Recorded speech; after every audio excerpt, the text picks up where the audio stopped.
one is available to take your call. Please leave a message after the tone. John, Mike Donovan here. I want you to stop working on the missing persons story. I got a call from the CPS and a bunch of other organizations looking to sue us if we print. Just let it go, John. I'll talk to you later.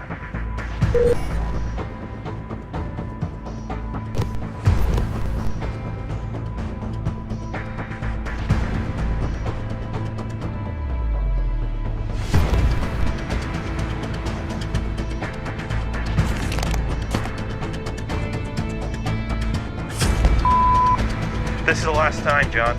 If I hear you're still working on that story, you're out of here.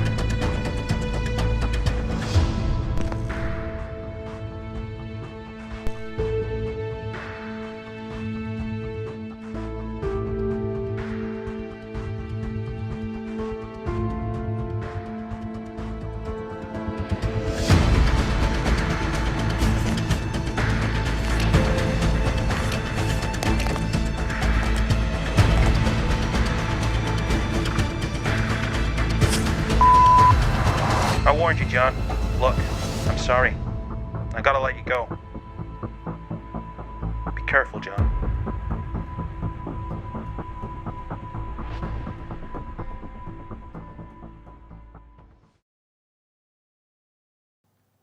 In the United States, close to 1 million missing person reports are filed every year. Whilst many of those reports are filed as protocol, quickly resolved and closed down, a worrying percentage of those are never even investigated. As I began my investigation, it quickly became apparent that there was a disturbing nature to these disappearances. And as I pursued each lead, I found myself embroiled in something I could never have expected. Little did I know that I would be contacted by a very covert, secretive individual who would blow the lid off what many of us believe to be the truth about our world. As you are reading this, you will not yet understand the very taboo nature of what we're dealing with.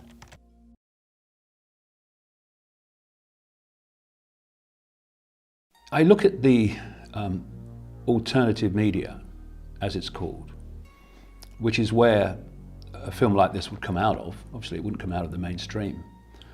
And what's developed over the years that this alternative media has come into being, what's developed is the alternative mainstream.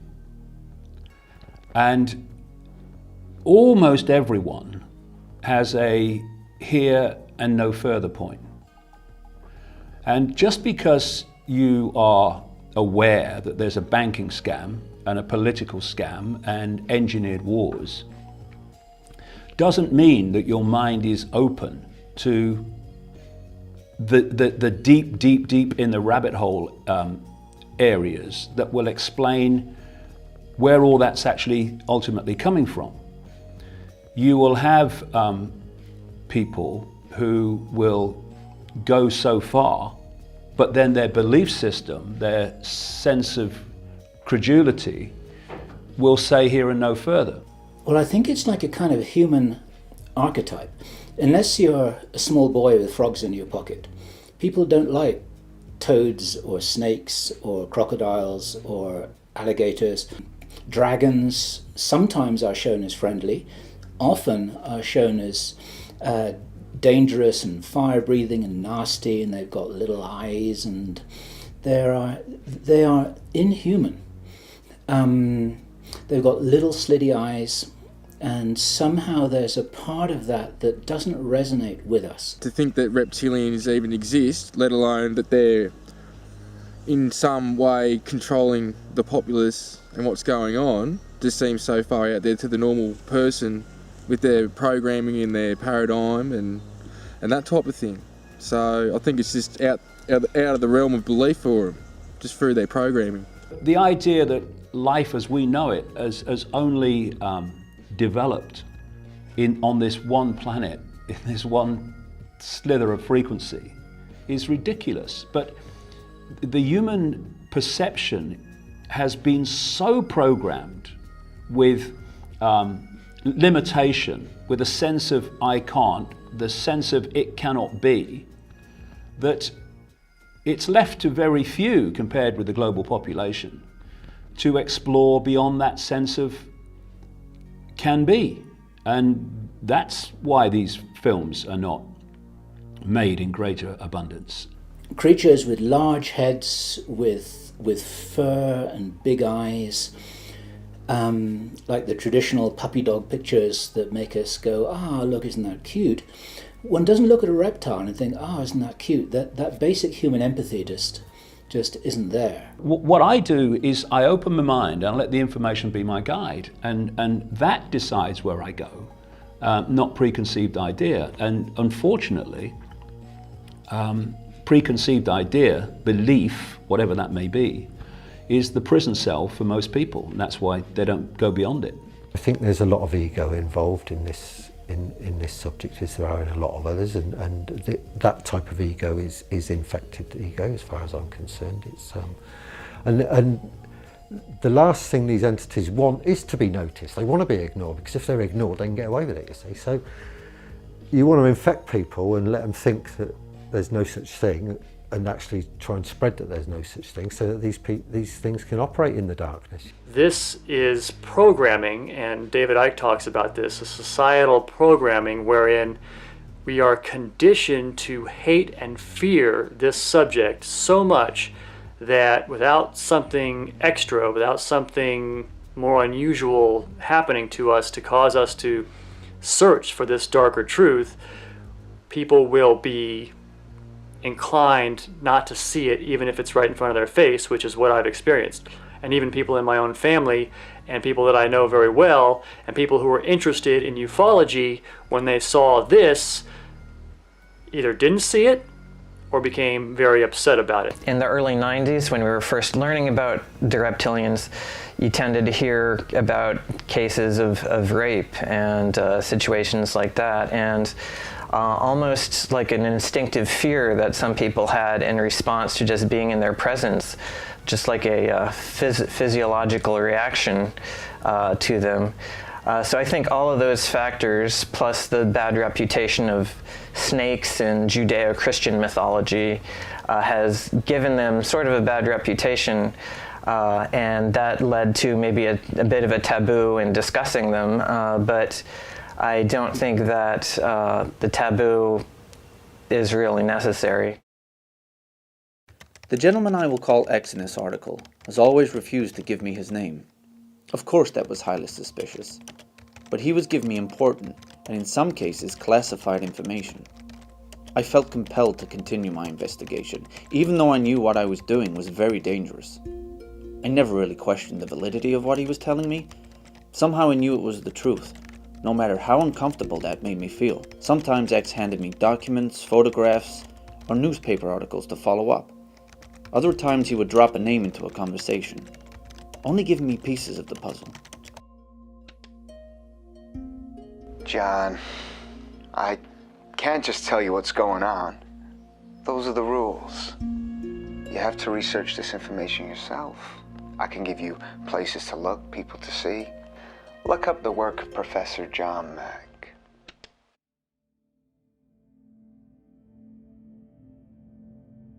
It was a synchronous event in the sense that I think anyone knows what I mean, is that you find out something just prior to experiencing it. And I'd read a couple of books a couple of months before. One of them was Dr. John Mack, the book Abduction. Now Dr. John Mack, some viewers may know, is a gentleman who was a university professor of psychiatry at Harvard University. He was exposed to quite a number of people with experiences. He was a skeptic, did all the psychological testing, and he finally, in his 2 books, was firmly in the conclusion that these were real. These were real extraterrestrial encounters. I also read the book Communion, which is a classic with Whitley Strieber, talking about an author again of sci-fi fiction, who also said he'd had experiences. But the first person that came through my door that said, "Mary, I've heard you're open-minded," is a gentleman called Ellis Taylor. And Ellis came to me via a friend, and the friend had told him I was open-minded, so he came to me really wanting to tell me about something. He said, "Mary, there's no support groups for this they just think you're a loony."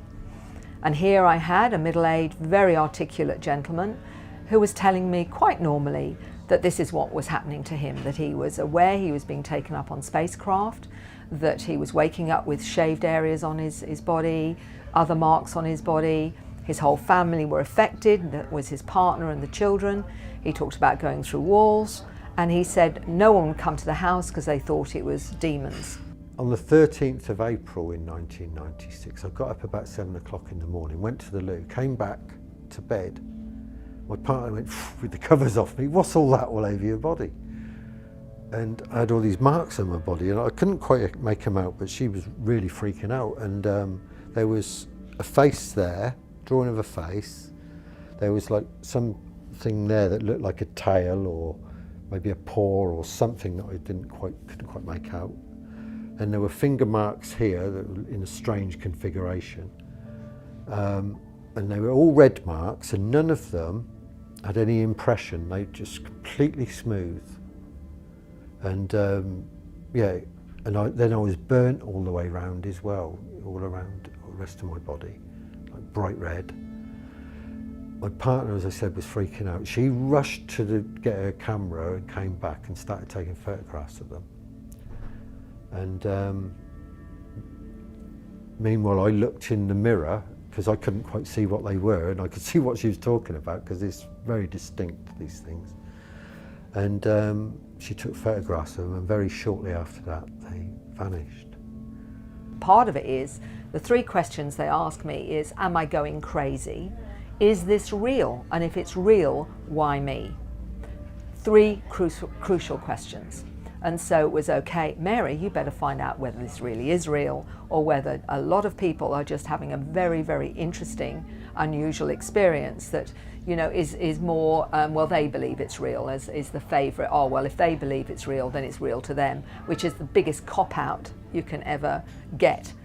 I started having experiences with greys 2012 and 13, like mid-2012, and it's continued now, but up to 2013 with major things that had happened, and I sort of got like flashbacks of seeing some of these beings. And then I started to remember I used to see beings in my mum's house and my stepfather's house between the ages of 8 and 12, which is the time that I was in this particular house with my brother, who also has had experiences, but I didn't see him as demonic, I didn't see him as angels, I didn't even see him as good or bad. I didn't have no reference for what I was seeing, but I never talked about it full stop. It was sort of like, all right, here's something weird, and I'd pull up the sheet over my head and just hope that whatever it was would go away. So yeah, it goes back a fair way. I'd contacted a lot of people for support or just to talk to about what was going on because I was in the thick of it. Mary was the first one to respond. What got me with Mary was, and later looking back especially, I could see how her intent for helping me out was pure, and it wasn't about showcasing me. It was all about me, support for me, my health, my well-being, and just to, you know, keep me grounded was the main thing that I needed. She's been there again since day dot. She's always there for me to talk to, no matter what, about how far out. As she says, the more weirder, the more wonderful for her. And I'm forever appreciative for her being in my life, just like many of us. And our friendship continues to grow, and it's gone in some weird and wonderful directions that I didn't expect. So yeah, she's a lovely lady, and I'll forever be indebted to her. What I was amazed to discover was many of those that had this experience, when they began to understand it, often their fear went, and often it's the fear of the unknown than what actually happened. And so I had to isolate, is it what actually happens that scares them, or is it the fact that they don't know what's happened? So that's two separate things. So in my whole panorama of those having experience, for example, only maybe 25 to 30% are actually traumatized. And what amazed me, there were people eventually coming to me, and this is where I had to broaden my questionnaire, that saying, look, Mary, we're not frightened of the ETs. In fact, we think they're family. What scares us is being on a planet with humans that are so barbaric they still kill one another when they have a disagreement. It's actually really hard here because I know I come from a place where we don't do things like that. I feel like I've been dumped on a primitive planet. I don't like it. I've always felt isolated. I feel like I've been adopted in my own family. I don't even feel like I connect to them. I feel like my family has, I've got something to do here, and this is why I'm here. And these I call the star seeds or star kids, because their real connection is actually to those intelligences out there than actually the human beings that they're operating or sharing their environment with. So, in that sense, this is a huge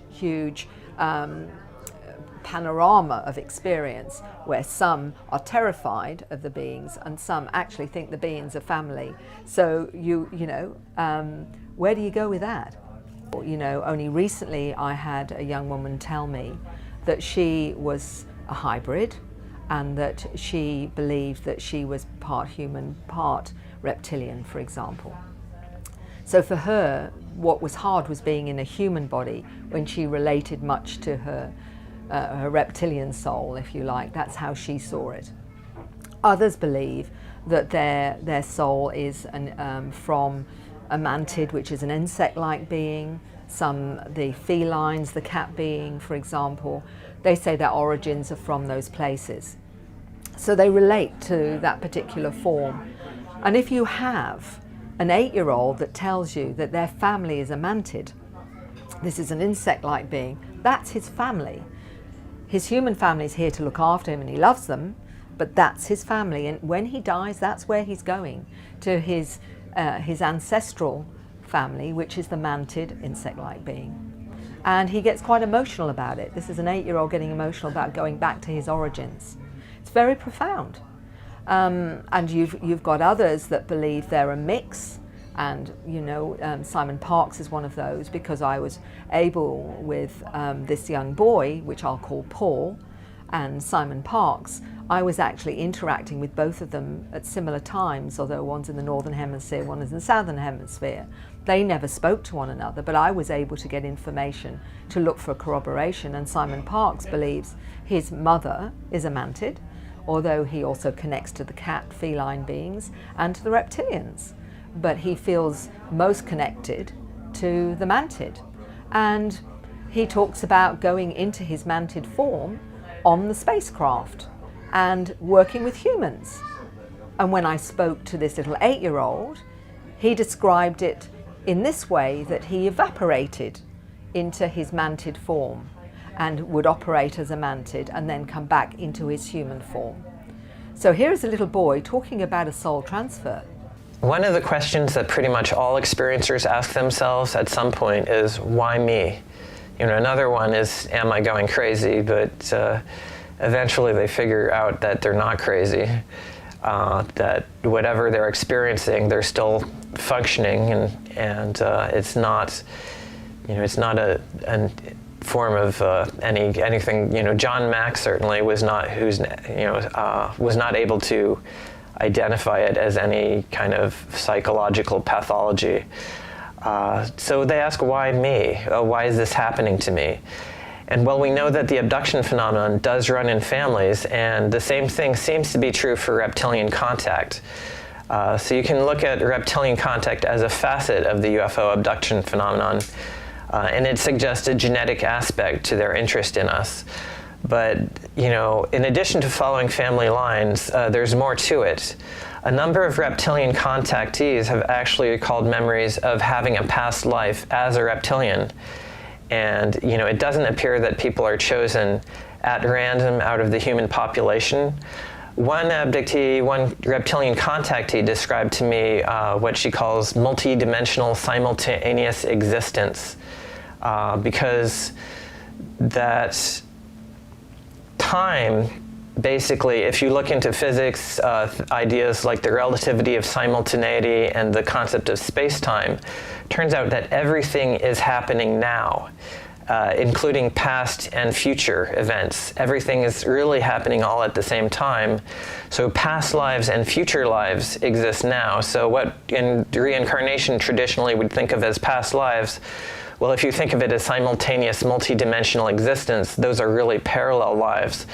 And there are situations, for instance, in dreaming, where consciousness can move from one these parallel lives to another, and that, you know, that explains why there is a connection between us and these other lives that we're living as reptilians, and it explains why some of the interactions go on.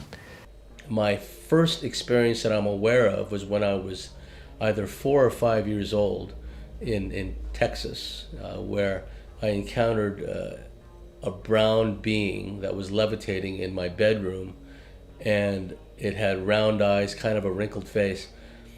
If the viewer looks up the book Alien Jigsaw 2, the researcher's supplement, I think it's called, by Katarina Wilson, she has a drawing in there of a being she describes as a type 2 gray. And that's pretty much what I saw, except it wasn't gray, it was brownish. And that was the first consciously remembered. Actually, it wasn't conscious. I remembered it consciously for many years, and as is the case with many other abductees, suddenly I reached a certain age where I just forgot all about it. But prior to that, I was telling everyone I could about it, right? But then a point came in time where it was wiped from my conscious memory. Years later, after I moved to San Diego and became a member of the San Diego UFO Society, I had a hypnotic regression about some of my experiences, and although nothing new came up, what happened was my subconscious was kind of jarred and shaken around a bit, because like a day or two after I had that, what I thought was an unsuccessful hypnotic regression, I was reading a book called Project Omega, UFOs, NDEs, and the Mind at Large by Dr. Kenneth Ring, if memory serves. And at the end of that book, he has a questionnaire to determine if someone has had alien abduction experiences or not. And I basically answered yes to like 17 out of 22. And I got triggered when I had one question, when I read one question that asked, as a child, do you recall having experiences with little people or little friends that no one else could see? And then just as soon as I finished reading that question, bang, that memory of when I was in Texas when I was 4 or 5 years old came back. When I came back from Germany in 1990, I had a series of UFO experiences and abduction experiences culminating in a abduction, full waking consciousness at night, when those 3 reptilian greys came and they took me up into their ship and they put me on a examining table and they did all this other stuff to me. And that was just one of a series of events. And then I was frustrated living in the San Francisco Bay Area because I had no one to talk to about these experiences. So when I moved to San Diego and joined the San Diego UFO Society, suddenly I could talk to other people about it. I can even talk to others who've had similar experiences. So it was a simple transition for me to become a researcher, because what I realized in my studies was after I had that full waking consciousness experience in September of 1990, when I came back from Germany, I immediately started researching the subject in earnest. Now, I'd always been interested in this subject, always been interested in Bigfoot, the Bermuda Triangle, other dimensions, so on and so forth. That was stuff I took for granted, including the subject of UFOs. But there was an element of me for years that was kind of scared of the UFO subject. There was something about the subject that gave me the creeps, that didn't that I couldn't quite understand, and that gave me a certain degree of fear. Like when I was in high school, for example, I would see beams of light, bluish white light, come in through the ceiling and do a search pattern on the floor. I had a lot of experiences where I was taken out of my body astrally, and I've since come to find out that a lot of these experiences happen in our astral state, because these beings have the means to trigger an out-of-body experience within us. It's a multifaceted experience. It's not just physical abductions, it's astral experiences, it's what's been described as dream hacking or astral dreamscape manipulation, telepathic experiences, so on and so forth. When an alien creature of any sort interacts with a human, 9 times out of 10, or 9.999 times out of 10, that human is going to be terrified of this creature. There is no long association with these creatures. They cannot appear as they look, because the human will just freak out And whatever the purpose that they've come to that person for, they won't be able to do it. So they will come in disguise. And they don't physically change their body. They go into the mind of the human, and in the human's mind they change. Now, because of my very long association with these creatures, they don't need to do that now.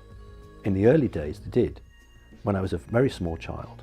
But also it was a part of me accepting them for what they were. So as a 5-year-old, or even, 1963, as a 3.5-year-old child, I was shown exactly what they looked like.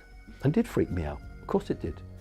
But, if you take a child that's 3 and stick it on an aeroplane and fly it from, I don't know, Birmingham Airport to London Airport, by the time that kid's 10, it will go from Heathrow to JFK with no worries, because it knows no different. If these creatures don't harm you, you have no reason to be scared of them. So it means that my perceptions are going to be more accurate than somebody who's half scared out of their mind, has their body frozen and can't move. So no, there are shadow creatures that are genuinely shadow beings. There are jinn that can appear like shadow creatures. And all of the entities that we're discussing have the ability to go into a human's mind and make that human think they're seeing anything. And that's why Adolf Hitler got Dr. Mengele back in the late 30s to attempt to do work on humans that would prevent aliens from gaining control of their mind. And this is when Mengele just went completely off on his own tangent and ended up working for the Illuminati in America. But it originally stems from Hitler saying, because he was in contact with the Aldebaran off-world group, how can we have soldiers who can prevent all the information being taken out of their mind by these aliens? So that's where all this research started from. This is what totally scared the Yanks. So for most people who have an alien experience, they really don't know what they're seeing, because they can only see with their eyes and believe what's happened to them. When you have an association with these creatures, and I can't be the only one, but when you have a long association with them, you have certain agreements, and these creatures are not permitted to deceive me. And I say I'm 54 now, and I haven't lied to me yet, or I haven't caught them out yet. So they're either incredibly good liars, but when I ask a straight question, I usually get an answer, or they will refuse to answer rather than give me a lie. The revelation that the ever-growing missing persons reports were somehow connected to alien abduction phenomenon seemed ludicrous to me. There was something inside of me, an inert feeling to repel the information, and I didn't know why.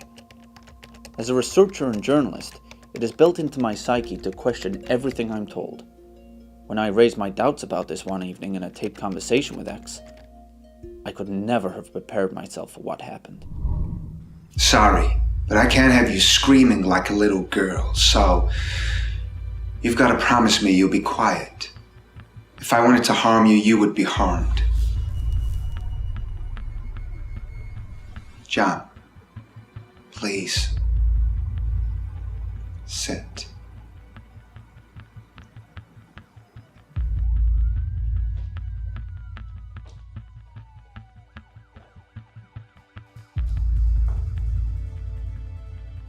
You needed a reason to take this further, and I just gave it you. When I did this, I put both of us in danger. People like you don't meet people like me unless it's important. We consider you important, John. You're not special. You're not the chosen one. You're not the savior. But you're a hell of a journalist, which is good for us. Bad for you. What, you think this story was your idea? We needed to trigger you. That's what we do, John. We poke you, prod you, coerce you, make you do things we can't. Well, not openly anyway. For now, just know, some of us are trying to help. You got a friend in me.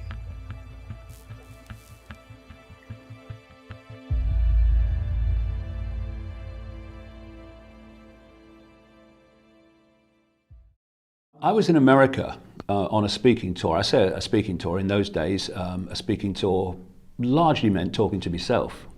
You know, I mean, I went to Chicago and spoke to 8 people, or near Chicago anyway. But on that speaking tour, over a period of about 15 days, I met 12 separate people, and I was going to a different place every day, who told me the same basic story, how they'd seen humans turn into a reptilian form and then back again. And it was such a common theme that they were describing that I started exploring from that time. So it came into my life very quickly. I'd kind of heard like little mentions of it before and just let it go. But in this 15-day period, that really focused my mind. So there's something to look at here. When you're faced with that situation with, or you know, one person after another in different parts of America telling you the same thing, you can either go, I'm not going there, what will people say if I start talking about this stuff? Or you can say, information's my guide, I'm going there.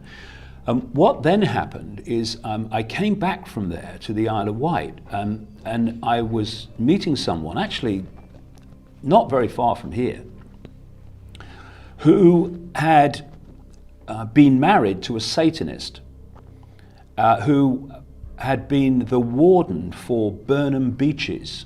Burnham Beeches, out west of London, is owned by the City of London, the financial district. And it is a big place of Satanism and very strange happenings. It's wooded copses and few open areas. And she asked to meet me because what I was writing about, because she wanted to tell me about the Satanism which she experienced. And she told me when I met her about seeing Ted Heath, former Prime Minister of Britain, took us into the European Union, doing a satanic ritual at Burnham Beeches, because she lived there in the warden's house. And when this conversation was finished, and you know, I was having a cup of tea, and I was just finished my tea, and I was putting it down and turning to go, and I just said to her as a throwaway line, you know, I've just come back from America, and I met all these people that kept telling me how they'd seen people turning to reptiles. And I heard her first, and I turned around. She's going, oh my God, I wasn't going to tell you about that. She said what happened was she saw lights, and she took the dog out that night. And then she went through and looked through the trees at this light, and she saw Heath in this circle.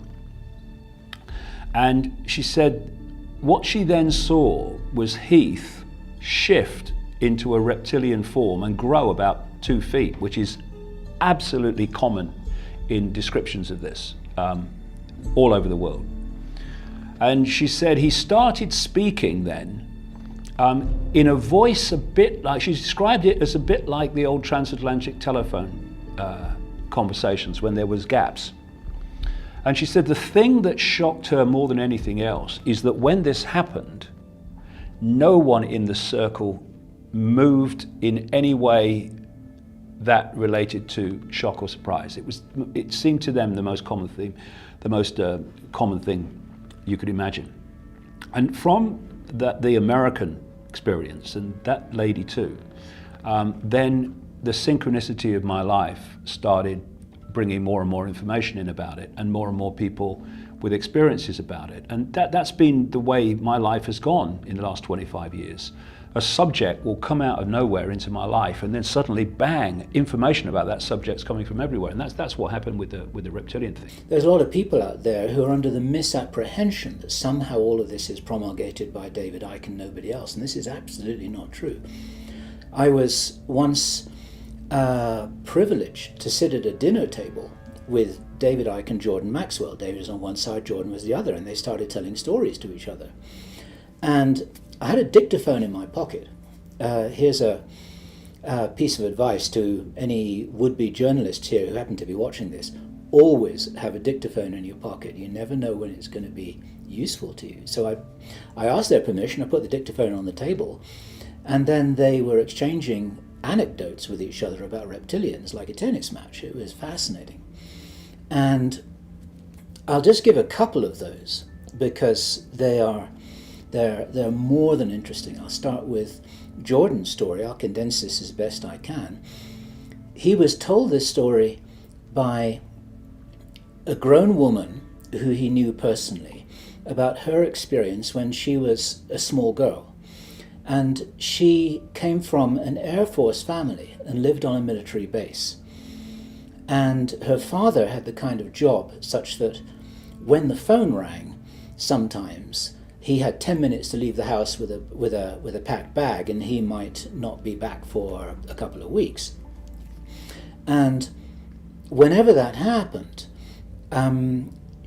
the protocol was that she would not be in the house alone for any reason. And on this one occasion, she begged her father to be left in the house. She said, well, I'm a big girl now, I can take care of myself, there's nothing to worry about. And her father demurred. And so there were guards on the outside of the house, and this was inside a secure installation, and so there didn't really seem to be a problem. She was in the house on her own. She was a young girl, she was 11 or 12 years old or something like that. And the story that she reports was this. She said that a reptilian being, a large reptilian being, emerged from the walk-in closet. The reptilian being was so tall that it had to duck to get out of the door of the walk-in closet. And as this little girl froze in terror, this creature floated across the floor towards her, didn't actually touch the ground. It clearly had designs on something that didn't seem to be very welcome to her. She ran to the bathroom, she locked herself in the bathroom, and she screamed and screamed and screamed as this creature clawed on the outside of the door. And then finally, the guards heard her, who were outside the house. They came rushing in, this was their job, and this creature disappeared. And the claw marks were visible on the outside of the door. When her father got back, she said, this is why you must never be in the house alone. And it's interesting because her father didn't even seem particularly astonished by what had happened. It was like this was one of the things that was known could happen. Go figure. This was told by this grown woman to Jordan Maxwell 20, 30 years later after this had all happened to her. I have this sense that I've known them all my life, or known who they are all my life. But, and I can remember past life stuff with dragons and things like that, okay?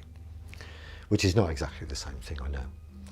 But this particular time, it was during a 47-day experience that included that 13th of April thing. 47 days it went on for, right? Night after night, day after day, left with patterns and marks and finger marks and all sorts of things going on. But during that time, I was sitting in the lounge and wanted to go to the loo. And to get from the lounge to the loo, you had to pass through the corner of the kitchen. There was a door here, and then you went through a door there. As I went through that door there, just going to go into that door there, there was a reptilian standing there. It was tall. I mean, I didn't have a tape measure on me or anything, but it was a lot taller than me.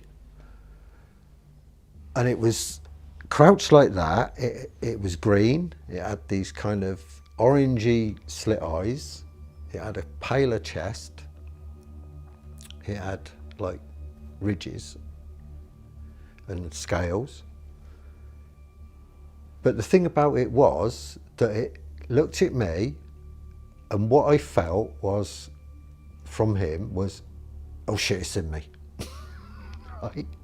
It was more kind of worried that I'd seen it than having any kind of negative intent towards me or whatsoever. And I'm on the move, you see, when I see this, and I'm just going to step into the hallway to go to the loo. And as I saw it, I was in mid-flight, so I couldn't stop immediately, so I went like that, came back, and it had gone. But the whole room was not the room. It was standing in the corner of the room, where the corner of the room should have been, but the room wasn't there. It was another dimension I'd walked through another dimension. I've had 3 experiences with the reptilians personally. The first one was late 2012. I was at home and I started to vibrate and get this ringing in my ears. And I was laying on the couch listening to the radio, and it got to a certain point where I had my eyes were closed at the time. I had a flash. At that time I sat up and stood up, and I was still vibrating, the ears were ringing, and all of a sudden I just got engulfed with white light, and I appeared in this cave, is the only way I can put it, and it was like a yellowish orange rock all around me. And right in front of me was what I perceived straight away was a lizard man, because I still hadn't at this time checked up on reptilians. I heard about it, I thought, oh, who knows, you know. And it was a yellowish brown colour. They were about 6'2", 6'3", there was 3 of them. 2 of them that were directly in front of me were about 6'2", 6'3", around the same height, and there was a small one about 5'5", and it was the same. They had these things protruding from here. The eyes, the nose was a bit down and the stockier, and they were stocky, like muscly, stocky looking dudes. At that point, basically the main frame of what had happened was I was told by the reptilian in front of me that they're breaking up to factions basically, and that they want ascension too. This group. And I'm just thinking, why are you telling me? And they said, oh, well, this particular being in front of me said, because we want you to tell your people, like, put it in your book. And I was writing Operation Starseed at the time, and I'm just thinking, this is just what, at this time, like, while this is going on too, to my left, about 50 metres in the distance, and this cave would have been a few hectares big, like a city block or something big, but I couldn't see any entrances. I'm assuming down further to my left, there was an entrance, because there was a flying saucer with a grey walking around it, and it had a bigger head than the normal ones I had seen before. So while that's going on 50 metres away to my left, and to my right I noticed like a screen. It was like 5 metres by 5 metres, I assume that was the diameter, and it was like a flat screen. If I looked at it I didn't see anything, but if I looked at it in my peripheral vision I could actually see a 3D hologram of the Earth coming out of it. And what I assume was fault lines and earthquakes zones and that were sort of marked out on it. I won't go particularly to what colours I saw on it and stuff, because that's just a little thing that I've kept for me, you know, if people ask me. Around that time, a white light engulfed me again and I appeared back at home in the lounge room, standing where I'd been previously. In the high desert of Southern California, me and our team were doing what we call Reptilian stakeouts. One of our friends, a female MyLab, in the high desert of Southern California in the Victorville, Barstow area, was having frequent reptilian experiences. The reptilians were entering the house through a number of portal entries, one of which was in the children's bedroom. And this goes back to the lore about the boogeyman coming out of wardrobes, coming out of closets. That this is the basis for that, is that these entities, not just reptilians but other beings, they create these interdimensional energetic portal entries, which allows them, whether they're in our plane of existence from another dimension, or hovering in some spacecraft somewhere, they enter through these portal entries. And in the children's bedroom, there was this portal entry in the closet, the wardrobe, as they call it in the UK and other places. And me and my colleagues would do what we call reptilian stakeouts, where me and a MyLab buddy would flip a coin, and the winner would sleep on the bed, and the loser would sleep in a sleeping bag on the floor. And then the next night we'd alternate. And on one occasion, I woke up to find this large 6 foot tall plus reptilian, very robust, very large chest, very large biceps, very large muscles, looming over me as I lay there. I was immobilized, and I tried to call out to my friend, but I couldn't even manifest a squeak. It was like the power of speaking had been taken from me momentarily. And this being radiated this negative energy, which I liken to when some of the big cats in our world, when they emit a roar, the roar reverberates in the chest cavity of, say, a human being, and effectively paralyzes the human being, and then the tiger, or whatever the case may be, can then attack and devour the person. Well, these beings, some of them, they emit a very negative energy, which makes one's skin crawl, and which induces paralysis. So I lay there for what seemed to be a long time while this thing was looming over me. And what was interesting, I forgot to mention, was there was also 3 or 4 members of our team outside in the living room, sleeping in sleeping bags, and they didn't hear anything. The second experience happened in February 2013, and I just gone to bed at night, and I've pulled back the doona, got in the bed, and I've laid down now. At the time I was sleeping, so the blinds were open, and there was a street light and there's moon light that can come in, so I can just, with all the activity going on, it's just so you can, also I could see, if I wake up in the middle of the night, I've got some reference for what the hell's going on, if it's in physical form. And I didn't feel alone. All of a sudden, I opened up my eyes, and like about 1.5 foot, 2 foot from my head on my right side was this huge eye. And it was, I could tell it was yellow, and there was a black slit pupil. Like it had to have been about this big. And it was a little grey butt. So it was only like 3.5. It wasn't big, but the head on it was huge. And I could see, the scales on it. And again, that was what the Elohim had projected to me. So I'm like, this ain't good. I wasn't freaking out. The eye freaked me out a bit, but I wasn't freaking out from it. It was the to me, vibration, or how it resonated with me. It didn't resonate with me.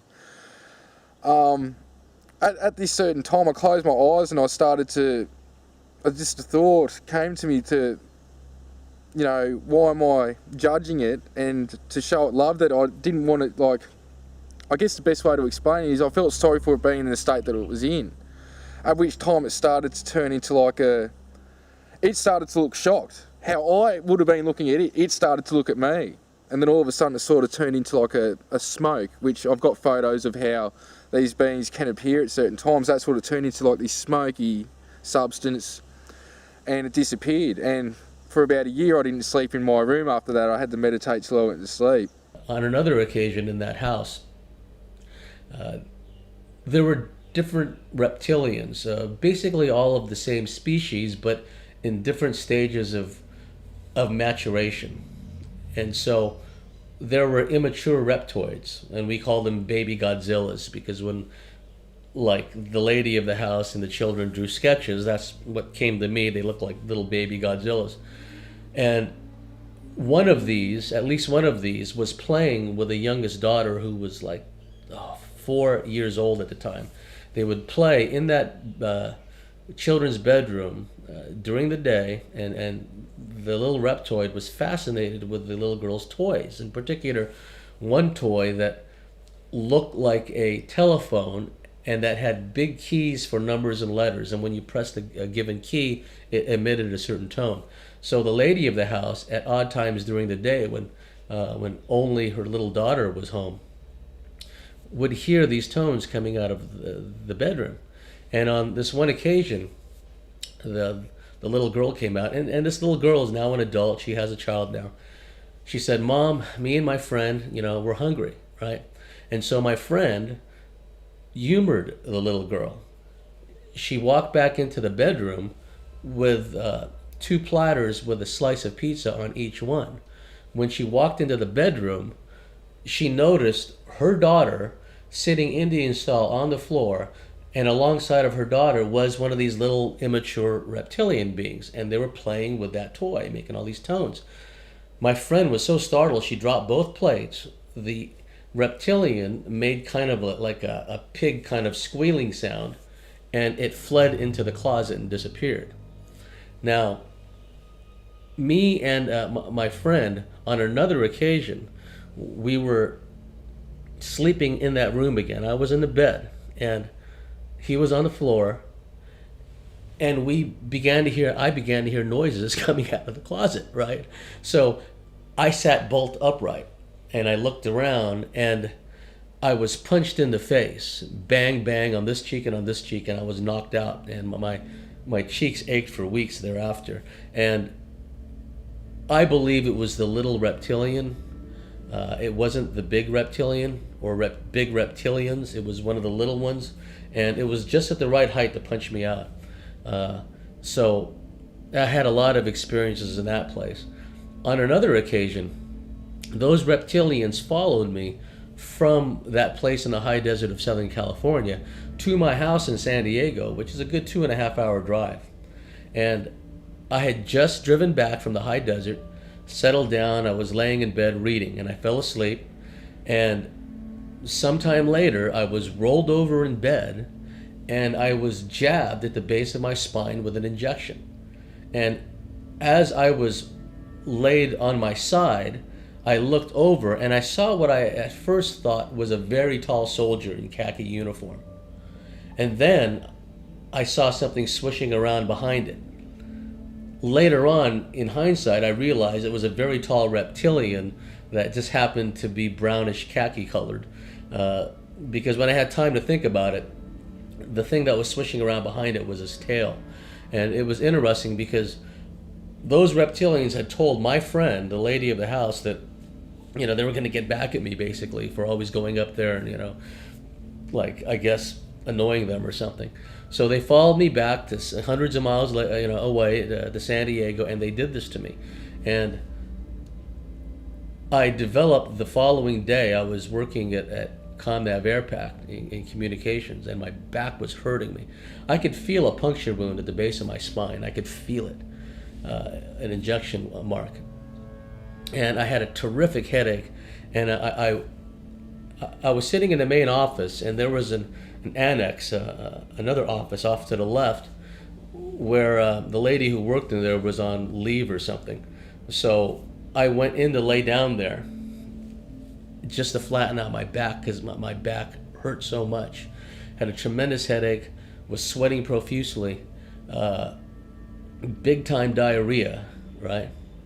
And what was interesting was I went to an emergency ward, and I said to the lady, the nurse who was checking me out, I said, this is going to sound crazy, but last night I was rolled over on my side, and some soldier, some military-looking guy, very tall, like, jabbed me at the base of my spine with a hypodermic needle. And she felt it. She said, yes, I see it. I don't doubt you at all. Something happened. And then what was interesting was I called up my friend who was living in the high desert of Southern California, and she told me her husband and her son had all come down with similar symptoms after I had left. I've spoken a couple of times at this conference in St Anne's in Lancashire called Probe International, and always something peculiar goes on there, right? Often on the way there as well, and often on the way back too. Now, when I left to go up there, I went with a friend, and I knew that I had two etheric or ethereal bodyguards.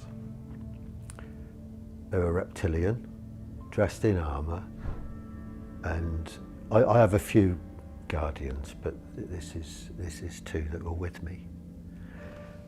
Big, powerful. So I knew that they were going with me for some reason. They wouldn't have come for no reason. So anyway, I get to the conference, and this guy comes up to us and he said, oh, would you and your mate take part in this demonstration that I'm giving on the stage? I said, what is it? He said, well, what it is transfiguration.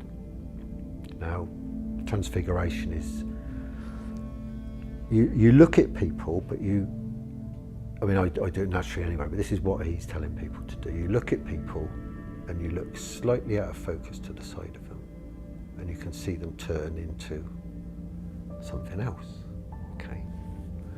And he's doing this thing as a presentation. So he's got this huge white sheet or something up on the stage, and he's asked a few people to stand up on the stage in the audience, see if they can see anything with that person, or if they change into somebody. So I'm up on the stage, and people are calling out from the audience, I can see so-and-so with so-and-so, and this woman shouts out, that guy in the white shirt, which is very that guy in a white shirt, he's got 2 huge reptilians either side of him. She'd seen him. I'd just taken my mum and a couple of friends out to go and see the crafts. I got told basically earlier that day that the crafts would be about, that I could take mum out there to show her, and mum hadn't seen anything up to that point. And it got to a certain point in the night where a crafter came down that low, just basically above Gumtree height, about the size of a house. And mum ran to the car door and she tried to open up the car, and she's like, we've got to go home. She freaked her out, she thought they were going to land. So I said, no, you've got to see this stuff, because I know you believe me, but you're definitely going to have something to go by, but I needed her to see this and go, all right, this shit's, this stuff's for real. So we went back into town at that point because she freaked out. Dropped her off and another friend, and my friend who was staying with me at the time, Carol, who came to visit, we decided we'll go back out. Now at that time at home, she got a thought that we shouldn't be going back out, and so did I, but we didn't say anything to one another, which later on I said, if this happens again, let's tell each other. So we drive back out of town to where we were seeing the crafts, or where I'd told to go, and as soon as I got out of the car, she got out of the car too, and we walked around to the back of the 4-wheel drive to get out the equipment. And as soon as I'm turning to pull up the back of the boot, there was one of the Draco Reptilians. It was basically behind Carol on an angle. Now at this time it was phasing in and out like a distortion, how would you say? It was sort of be like a hologram tuning in and out with static, and it was coming in and out.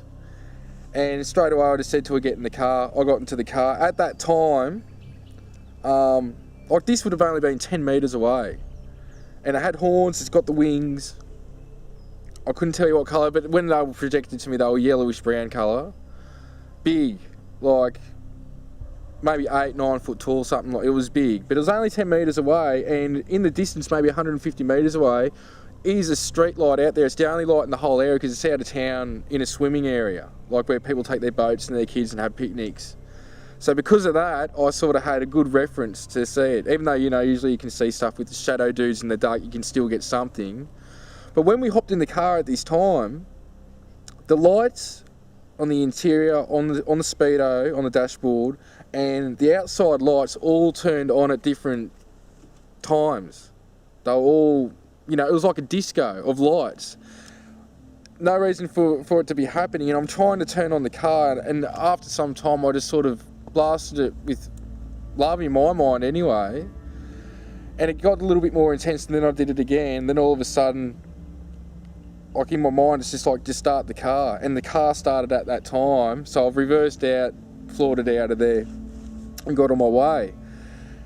Now I haven't got, really messages from the Reptilians or anything like that. They seem to have been put in my way, and it's like I'm a beacon for them in some ways, because once I think you're awakened to a certain point, things will come through and they'll pick up on your thoughts. So they're the 3 experiences I've had with Reptilians.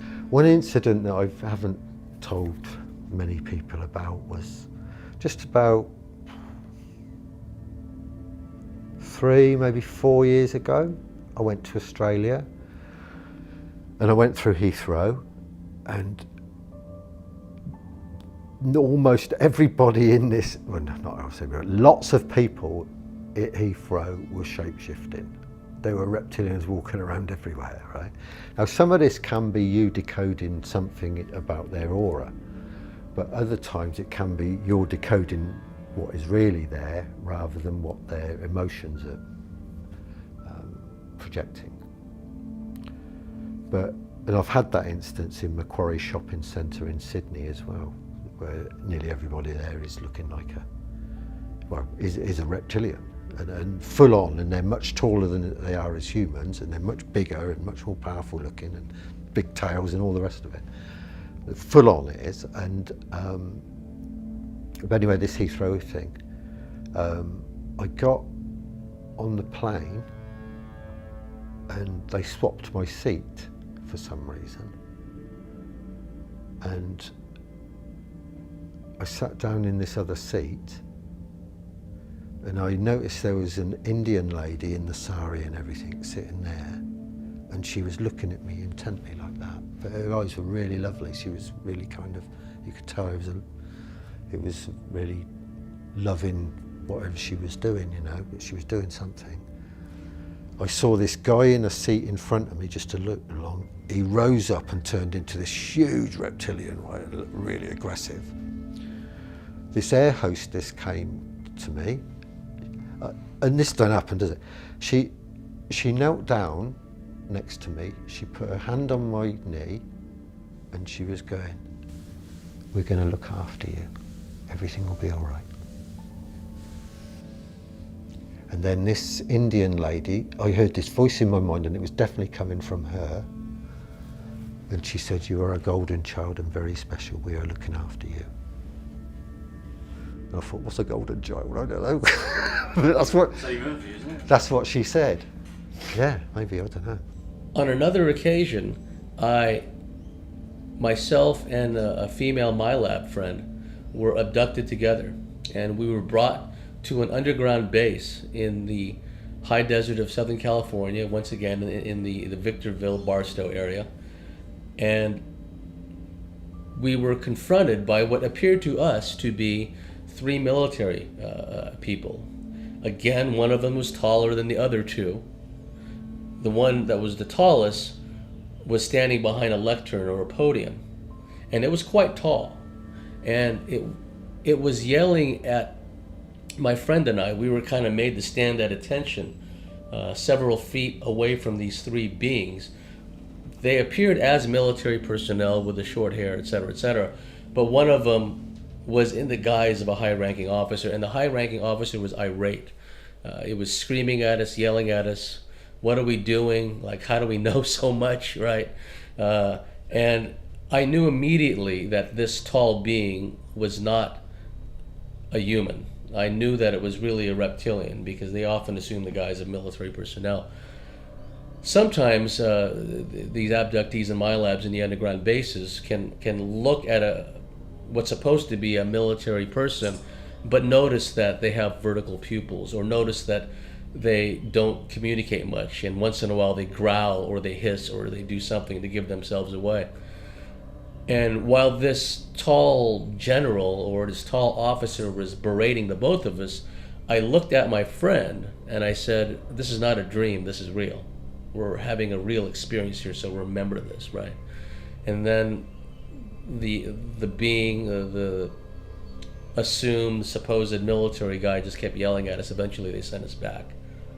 The reptilian symbology, which is common in the folkloric traditions of countless cultures throughout the planet and throughout history, is not so much a metaphor or an archetype as it is a way to describe the existence of these beings, that they really have existed all this time, and that they've played a role in the development of civilization, that they've intervened at critical points in human history. So this is why we are constantly bombarded with reptile symbology, serpent symbology, dragons, and so forth. It's not to do with any archetype or metaphor. It has to do with the existence of these beings and the occulted knowledge going way back that these beings are here, and they've been involved with us all along. one of the important things throughout all of their interaction with humanity was not to be recognized and not to be seen, because humans record in stone. We're very good at that. We create. We're fantastic like that as a race. So they recreate, and the reptilians didn't want that. You will see it occasionally in some of the Sumerian or Assyrian, Babylonian carvings, occasionally. You will also see it in some of the Mayan or Aztec items. What you're much more likely to see are renditions of feline species from the Egyptian times, because they weren't covered by the same protocol. So they weren't, there was no ban on depicting them, whereas there still is now a ban on depicting reptilians, and I'll give you absolute proof of that when I did that very nice interview on the Today programme with Holly Willoughby and Schofield, and I did 2 drawings, one of a mantid and one of a reptile, and I was told point blank we're not allowed to put the reptile up because they were going to have me as a backdrop, them as a backdrop to me. So the stills I've got, which they very kindly sent me, I'm being interviewed with them, and behind me is a picture of the mantid. But originally, Schofield and gang were going to have the mantid and the reptile, and somebody very high up said we're not allowed. They didn't even know what it was called. All they said to me was, we've been told we can't put this one up. So there's a blanket that goes out, and hence, if you think about what your title of this DVD is, because we're coming around to that now, and you think about that chapter in The Greatest Secret that David Icke wrote, which was don't mention the reptiles, and that's a fact, and David is absolutely right, that the system doesn't want to publicise them because they have signed an agreement not to publicise them. It's to keep them out. So you can talk about the greys as much as you want. That's not an issue. You can talk about the mantids as much as you want, because they don't manipulate humanity. The reptile race that we're talking about manipulates humanity and has done for thousands of years, and has a covenant with the elite humans who run the world that they will always be in the shadows. You're awfully quiet, John. I feel a little underwhelmed for a man who asks questions for a living. I got a million questions. But let's start with my boss. Is he... John, what if a man's faults are not his own? What if certain men and women were pliable, manageable, accessible? Accessible? Manageable? You mean controlled? There are levels of control, John, depending on the situation. This situation required a little show and tell. Others are a little more intrusive. Behind the scenes, deals were done, but they weren't necessarily beneficial to the populace. In modern times, phase 1 has always been to make you aware of our presence. Over time, we could gain acceptance through the use of literature, religion, music, movies.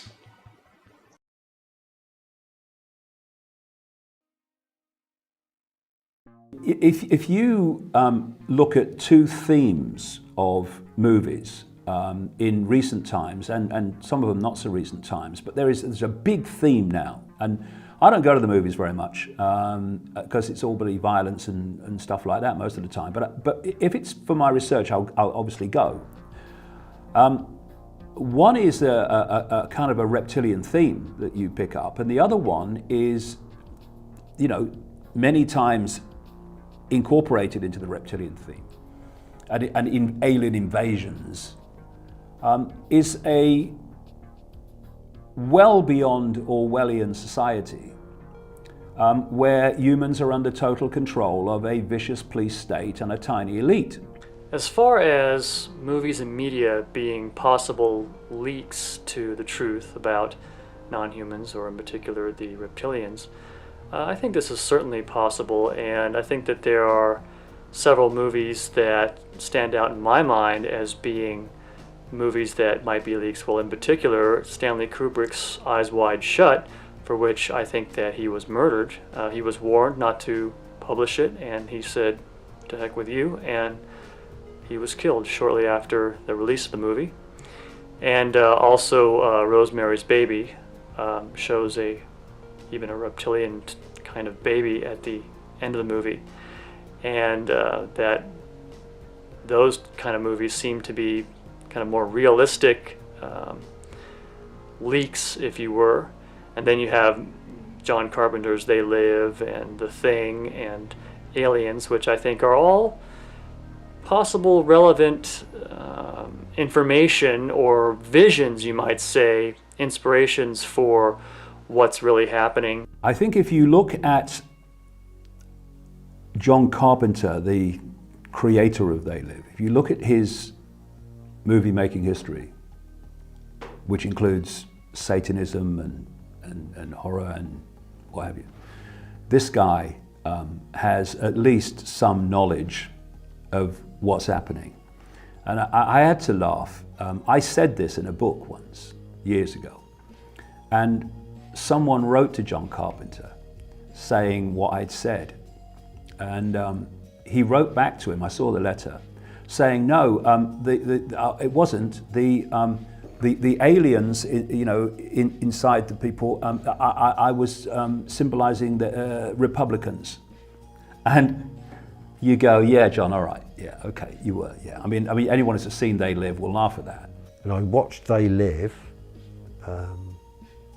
about 4 or 5 years ago, I think, on the internet, on YouTube, and I watched it on there. Now that is so real. What I found in life is that very often the things that I find distressing or are distressing for me at the time, I don't watch.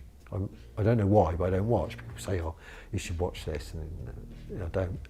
And then it comes to a point where I feel that, yeah, okay, I'll watch that or I'll read that. And I will. And then I know why it was I didn't watch it before. I wasn't ready to sort of integrate that into where I was at the time. But and They Live are so accurate. So accurate. They Live. It's classic. And that time back too, where you have a small number of people who are actually not what they seem. They look human to people in everyday life, but when the guy put the sunglasses on that allowed him to decode reality on another level, that was the symbolism of it, he saw that they actually, behind the human form, they weren't human at all. And they were the people in power. They were the bankers, they were the politicians, they were the president, they were some of the police.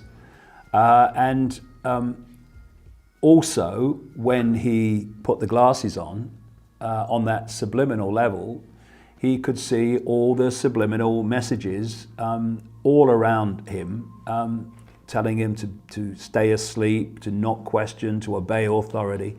And it was a movie, it was kind of a B movie, wasn't it? A kind of, most people would never have heard of, and yet it was way ahead of its time in portraying the world that we're actually living in. The Super Mario Brothers, if anyone gets a chance to see that movie, it's amazing. In the old video store days, you would find this movie in the children's section. The story starts out with a celestially driven cataclysm. An asteroid comes and wipes out the dinosaurs, and through some kind of weird kind of alchemical process, an alternate reality is created where the survivors of the reptile survivors of the surface went underground into an alternate dimension, and they became the rulers, and they were shapeshifters. They were shapeshift between human and reptilian. The head reptile was Dennis Hopper, if you've ever seen that movie, and it was another dimension that was parallel to our dimension, and it had to do with bloodlines. It had to do with all kinds of stuff, and of course, the protagonists, Luigi and Mario, they defeat the Reptilians, right? Very interesting story. When I was growing up in the 70s, a TV show that I really loved was Land of the Lost. It involved a pocket universe where dinosaurs lived and advanced beings who turned out to be the ancestors of these primitive Sleestaks had built these pylons, which were devices used for interdimensional travel and time travel, as well as such things as regulating the weather in the Land of the Lost. But the Sleestaks, which the advanced beings, they called them the Altrusians, eventually evolved into, were like barbaric, kind of vaguely reptilian beings that lived underground. They were very tall and menacing, but there's some definite parallels between the storylines in Land of the Lost and the research on reptilians living underground and being able to travel through portals and so forth. Last year the movie came out, Ender's Game, wonderful story about how we're assuming that these inhuman insectoid ETs are somehow hostile and dangerous to us just because we've got this mindset of fighting everything out there that moves, and actually they're not. This is not what they're trying to do at all. And again, it takes a little kid to have the wisdom to actually discern what's really happening here. Another show that I'm fascinated with is Thundercats. I've only watched a few episodes of that, but again, it deals with these feline aliens that are battling the Reptilians, and all these different races allied with the Reptilians. There's canine beings, there's wolf beings, there's bird beings. Some are aligned on one side or the other, and some want to be neutral. And many of these different ET races are depicted in the Thundercats cartoon. Fascinating. I wish I'd seen it when I was younger. Another show is V, the original V, that shows these human-looking aliens coming in huge craft, but in reality they're reptilians, and they eventually can gain control of politics, the media, and everything else. And then a small band of resistance fighters develops, led by a woman. And there's a lot of metaphorical, metaphysical truth behind that, because some of the best spiritual warriors I've found are women. They're heart-centered, they have all these abilities, they don't operate from a place of ego, and they don't need accolades, they don't need fame or fortune. They tend to operate, the real players tend to operate on their own, under the radar. And many of them are women.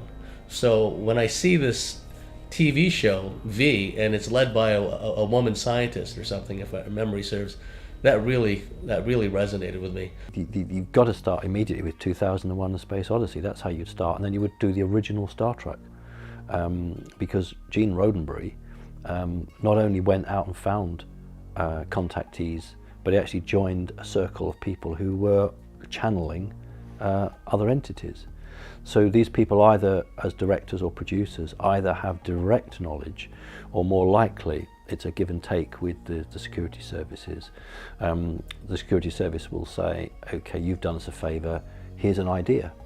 It's not really an idea, it's something they know, but they're to run with the idea. Where it's become insidious, and that's why I'm a bit unwilling to help you out with this too much, is because they will use the media to play out an agenda for them, to test its reaction on the audience. And the first time that occurred was in 1938.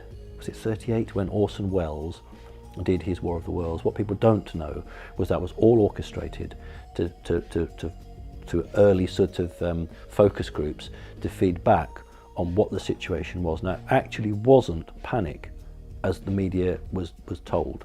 There was only a small pocket of panic, but they wanted to create panic, so that's why all the mainstream media said there was mass panic, because that was the argument. That's why we're not going to go public with what's happening. What is happening, I would suggest, is that subconsciously, because there are so many with the same theme, it's laughable. Subconsciously, the human mind is being made familiar with something that if it wasn't made familiar with subconsciously in this way, when it is revealed, people would be in a massive state of shock, whereas they're bringing it in slowly. So what they're doing is that on one level, they are preparing people to be familiar with and therefore be far more likely to accept without resistance the very Orwellian society that's being brought in by these reptilian hybrid bloodlines, because this archontic force has been working to manipulate human society over these, what we call in our version of time, thousands of years, to reach this point where they can take the whole thing over and turn humans into a slave race. Now, this is interesting, given what I've talked about in terms of this archontic reptilian force cannot create itself. It has to piggyback that which is already created. It cannot create the Orwellian society. It has to manipulate us to do it. They have to let us know what they're doing or what they're going to do before they do it. It's kind of like a rule of the game from their point of view. And if you see it this way, it gets them off the karmic hook. What I mean by that is that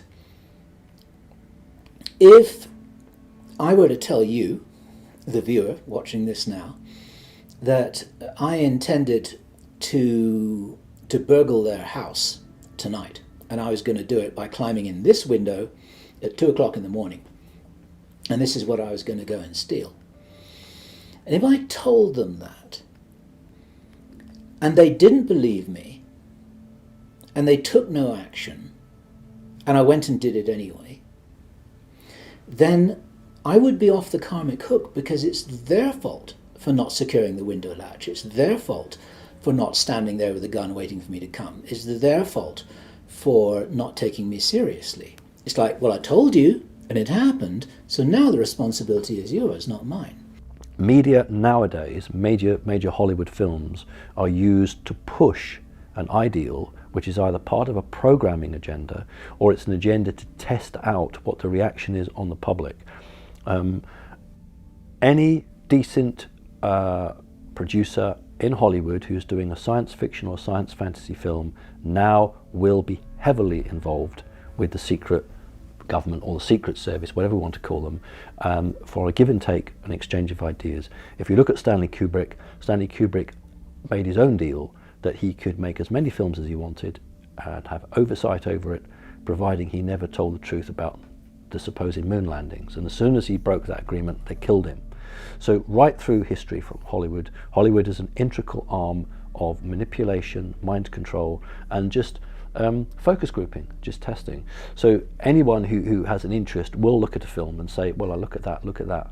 I think someone has made an effort to enlighten the people so they really know what's going on, whether it's done for malign, in-your-face purposes, or it's done, at least some of it is done, to wake people up. Who knows? But I do know that this process is ongoing. There are a whole bunch of different possible agendas going on with the sowing of these concepts in Hollywood. But to condense everything down into one short sentence, this is no accident. It's certainly planned. So what? This is an invasion. Take over the planet, kill everyone. Then what? If it was up to certain members of our community, yes. But it's a little more complicated than that, John. Plus, we've been there, done that. Wasn't pretty.